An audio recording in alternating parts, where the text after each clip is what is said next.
ज्ञानाञ्जनशलाकया चक्षुरुन्मीलितं येन तस्मै श्रीगुरवे नमः। वसुदेवसुतं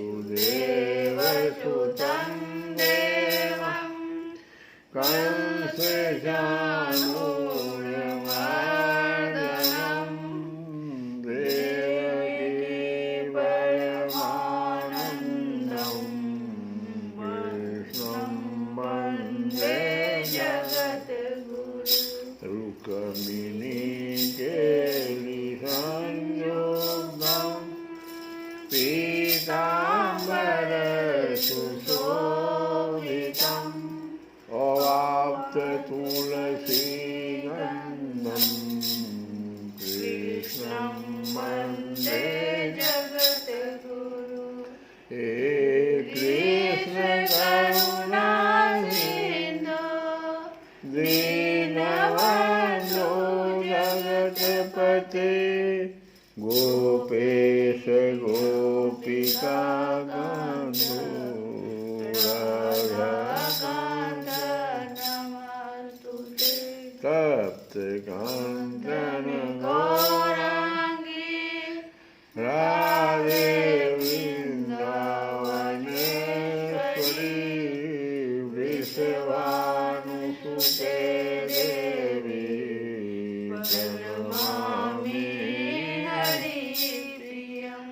श्रीकृष्णाय वासुदेवाय हरे परमात्मने प्रणतक्लेशनाशाय गोविन्दाय नमो नमः। कल की कथा में हम लोग सुन रहे थे भगवान के विराट रूप का वर्णन। भगवान के विराट अंगों में कई प्रकार के लोगों की कल्पना भी की जाती है और उनके चरणों में पृथ्वी है, तो नाभि में भूलोक है और सिर में स्वलोक है। ओम भो भुवः स्वः, तो भू पृथ्वी में, भुवः नाभि में और स्व सिर में। ब्रह्मा जी कहते हैं उन्हीं विराट पुरुष के मुख से वाणी और उसके अधिष्ठात्री देवता अग्नि उत्पन्न हुए हैं। सात छंद कौन कौन है? गायत्री, अनुष्टप, सृष्टप, उष्णिक, बृहति, पंखति और जगति, ये 7 छंद हैं।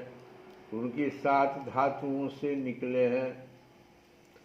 मनुष्यों, पितरों और देवताओं के भोजन करने योग्य अमृतमय अन्न, सब प्रकार के रस, रसेंद्रिय और उसके अधिष्ठात्री देवता वरुण विराट पुरुष की जिह्वा से उत्पन्न हुए हैं। ये अन्न जो है भगवान के जिह्वा से उत्पन्न हुआ है।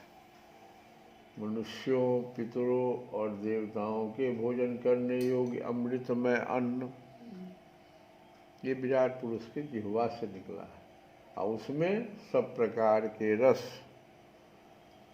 रसेंद्रियाँ, रस निकला, अन्न भी निकल गया, उसको प्राप्त करने का इंद्रिय ही नहीं हो, तो रसेंद्रिय और उस रसेंद्रिय के जो अधिष्ठात्री देवता वरुण, रस वरुण के हाथ में है, तो वो देवता वरुण तो इनके जिह्वा से उत्पन्न हुए हैं।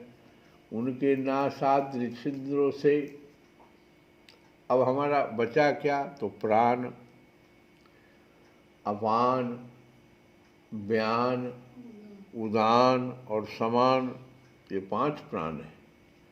प्राण हमारे 5 हैं। प्राण, अपान, व्यान, उदान और समान, ये पांचों प्राण भगवान के नासाछिद्रों से और वायु तथा घ्राणेन्द्रिय से अश्वनी कुमार समस्त औषधियाँ एवं साधारण तथा विशेष गंध उत्पन्न हुए हैं।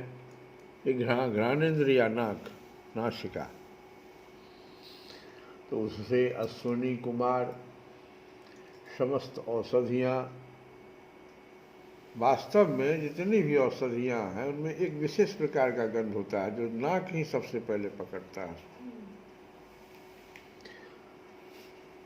तो समस्त औषधियाँ और साधारण तथा विशेष गंध उत्पन्न हुए हैं। उनकी नेतेंद्रिय से जो हम रूप देखते हैं किसी का, सक्षम होते हैं रूप देखने में, और तेज तथा नेत्र गोलक से स्वर्ग और सूर्य की जन्मभूमि भगवान सूर्य को हम देखते हैं।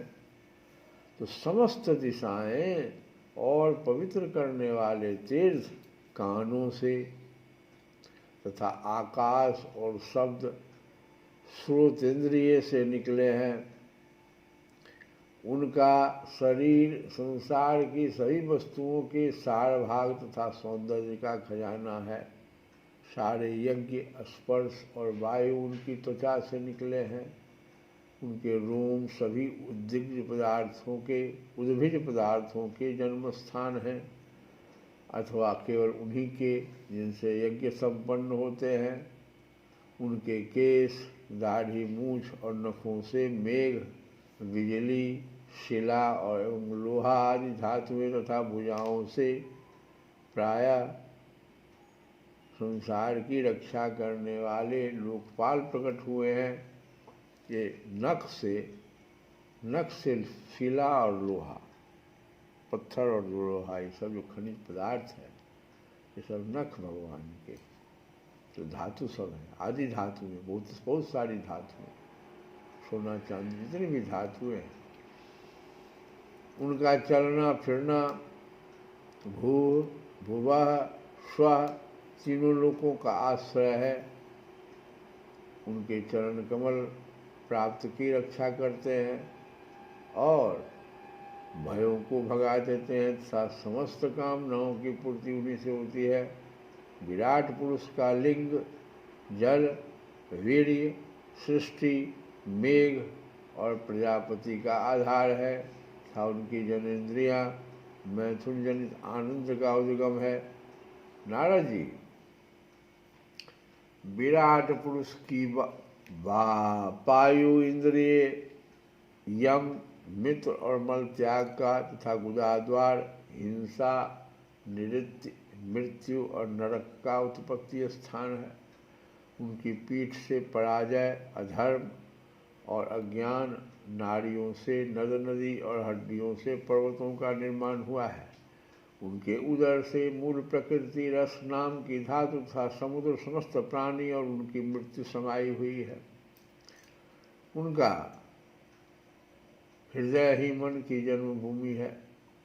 नारद, हम तुम धर्म सनकादि शंकर विज्ञान और अंतःकरण सब के सब उनके चित्त के आश्रित हैं। कि भगवान जी कहते हैं हम मन, और नारद तुम धर्म सनक आदि शंकर विज्ञान और अंतःकरण सब के सब उनके चित्त के आश्रित हैं। कहाँ तक गिना है? मैं, तुम, तुम्हारे बड़े भाई सनकादि, शंकर, देवता, दैत्य, मनुष्य, नाग, पक्षी, मृग, रेंगने वाले, जंतु, गंधर्व, अप्सराएं, यक्ष, राक्षस, भूत, प्रेत, सर्प, पशु, पितर, सिद्ध, विद्याधर, चारण, वृक्ष और भी नाना प्रकार के जीव जो आकाश, जल या स्थल में रहते हैं, ग्रह, नक्षत्र, केतु, पुच्छल, तारे, बिजली और बादल, ये सब के सब विराट पुरुष ही हैं। यह संपूर्ण विश्व जो कुछ कभी था, है या होगा, सबको वह घेरे हुए है और उसके अंदर यह विश्व उसके केवल 10 अंगुल के परिमाण में ही स्थित है।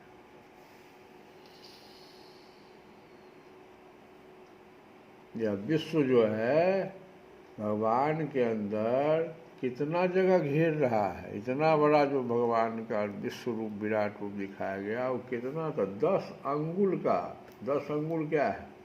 ब्रह्मांड के 7 आवरणों का वर्णन करते हुए वेदांत प्रक्रिया में ऐसा माना है कि पृथ्वी से 10 गुना जल है और जल से 10 गुना अग्नि। जितना दूर में जल है उससे 10 गुना अग्नि है। अग्नि से 10 गुना वायु है। ये वायु जो है ये समुद्र में भी है और पृथ्वी पर भी है, निश्चित रूप से जल से बहुत बड़ा है। अब वायु से 10 गुना आकाश है। जितना दूर में वायु है उससे 10 गुना आकाश, और आकाश से 10 गुना अहंकार है, और अहंकार से 10 गुना महत तत्व है, और महत तत्व से 10 गुनी मूल प्रकृति है। वह प्रकृति भगवान के केवल एक पाद में है, एक पैर में। इतना सब जो 10 गुना होता चला गया, इसीलिए जल, गंगा जल भी, गंगा जी भी भगवान के मात्र अंगूठे के नख से ही निकले। इतना सब चीज जो 10-10 गुना बढ़ता चला गया भी भगवान के केवल एक पाद में है। इस प्रकार भगवान की महत्ता प्रकट की गई है। यह दशांकल न्याय कहलाता है। जैसे सूर्य अपने मंडल को प्रकाशित करते हुए भी बाहर भी प्रकाश फैलाते हैं, वैसे ही पुराण पुरुष परमात्मा भी संपूर्ण विराट विग्रह को प्रकाशित करते हुए ही उसके बाहर भीतर सर्वत्र एक रस प्रकाशित हो रहा है। मुनिवर, जो कुछ मनुष्य की क्रिया और संकल्प से बनता है उससे वह परे है और अमृत एवं अभय पद मोक्ष का स्वामी है। यही कारण है कि कोई भी उसकी महिमा का पार नहीं पा सकता है। एक वो पैर में ही तो सब समा गया, तो भगवान का अदर और जो स्थान है उसको कहाँ हम लोग समझ पाए। संपूर्ण लोक भगवान के एक पाद मात्र, अंश मात्र है, तथा उनके अंश मात्र लोकों में समस्त प्राणी निवास करते हैं। भूलोक, भुवलोक और स्वलोक के ऊपर महालोक है। उसके भी ऊपर जनः, तपः और सत्य लोकों में क्रमशः अमृत, क्षेम एवं अभय का नित्य निवास है। और जन, तप और सत्य, जप, तप और सत्य, जनः, तपः और सत्य, ये सब जो लोक है, ओम भू, ओम भुवा, ओम स्वः, ओम मह, ओम जनः, ओम तपः, ओम सत्यम, इतना हो गया। तो जनः, तप और सत्य, इन तीनों लोकों में ब्रह्मचारी, वानप्रस्थ और सन्यासी निवास करते हैं। दीर्घकालीन ब्रह्मचर्य से रहित गृहस्थ भूलोक, भुवलोक और स्वलोक के भीतर ही निवास करते हैं। हम सभी जो गृहस्थ लोग हैं ये इससे ऊपर नहीं जा पाएंगे। उससे ऊपर जन, तप और सत्य में ब्रह्मचारी, वानप्रस्थ और सन्यासी निवास करते हैं। शास्त्रों में 2 मार्ग बतलाए गए हैं। एक अविद्या रूप कर्म मार्ग जो सकाम पुरुषों के लिए है, और दूसरा उपासना रूप विद्या का मार्ग जो निष्काम उपासकों के लिए है। मनुष्य दोनों में से किसी एक का आश्रय लेकर भोग प्राप्त कराने वाले दक्षिण मार्ग से अथवा मोक्ष प्राप्त कराने वाले उत्तर मार्ग से यात्रा करता है, किंतु पुरुषोत्तम भगवान दोनों के आधारभूत।